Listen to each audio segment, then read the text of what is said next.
Mastering the art of talking through issues is something that can change the dynamics of any relationship, whether it's a friendship, a romantic relationship, or even in a professional setting. The ability to communicate effectively during challenging moments is a skill that can make all the difference. If you're someone who finds it difficult to discuss problems head-on or tend to avoid conflict, you're not alone. It's easy to get caught up in the emotions that come with disagreements, but learning how to navigate those moments with grace and clarity can transform the way you connect with others. The first step to mastering this art is to recognize the importance of communication. We all know how essential it is, that many people struggle when it comes to actually practicing it in tough situations. What you need to realize is that the way you talk about an issue is just as important as the issue itself. If you're approaching the conversation with hostility or defensiveness, it will be hard to have a productive discussion. But if you approach it with a mindset of understanding and respect, you're much more likely to resolve the issue in a way that benefits everyone.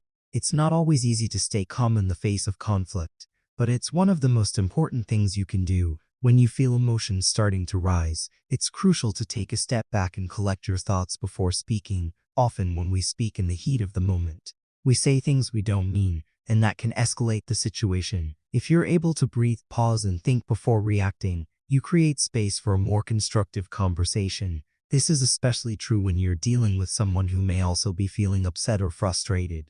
Now, let's talk about listening. One of the biggest mistakes people make when talking through issues is not truly listening. Instead of trying to understand the other person's perspective, we're often too focused on what we want to say next, or we're too busy trying to win the argument.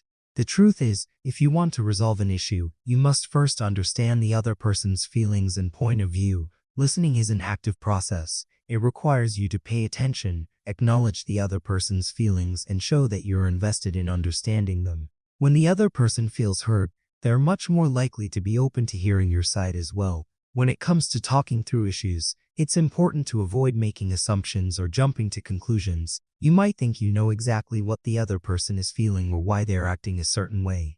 But until you've had the conversation, you won't know for sure. Instead of assuming, ask questions, and not just any questions, but open-ended ones that encourage the other person to share more about their thoughts and feelings. For example, instead of saying, "Why did you do that?"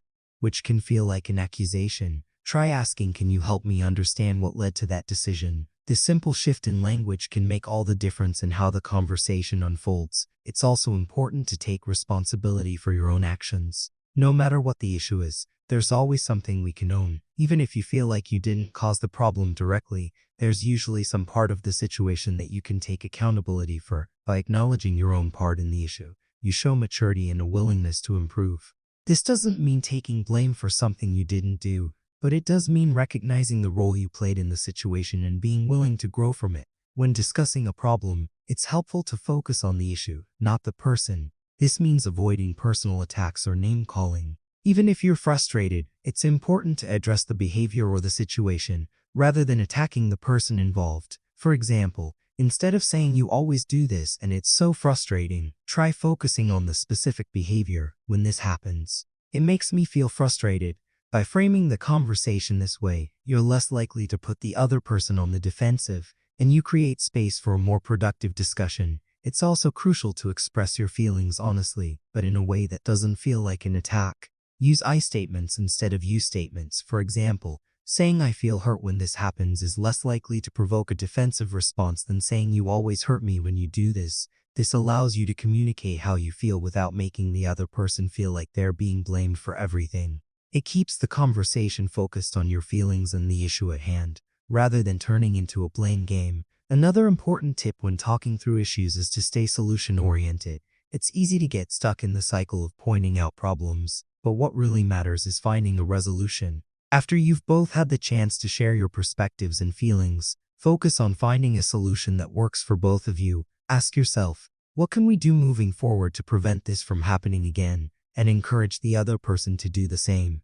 By focusing on solutions, you're more likely to leave the conversation feeling hopeful and empowered, instead of frustrated and stuck. And remember, not every issue has an immediate solution. Sometimes it takes time to work through things, and that's okay. It's important to be patient with yourself and the other person, especially if the issue is complex or emotionally charged. It's not about solving everything in one conversation, but rather about making progress and maintaining a healthy open line of communication. As long as you're both committed to working through the issue together, you're on the right path. Lastly, it's essential to follow up after the conversation. If the issue isn't fully resolved or you've agreed on a solution, check in with the other person after some time has passed. Ask how they're feeling about the resolution or if anything has changed. This shows that you care about their well-being and are committed to making sure the issue doesn't resurface. It also provides an opportunity to tweak the solution if necessary. Talking through issues is an ongoing process.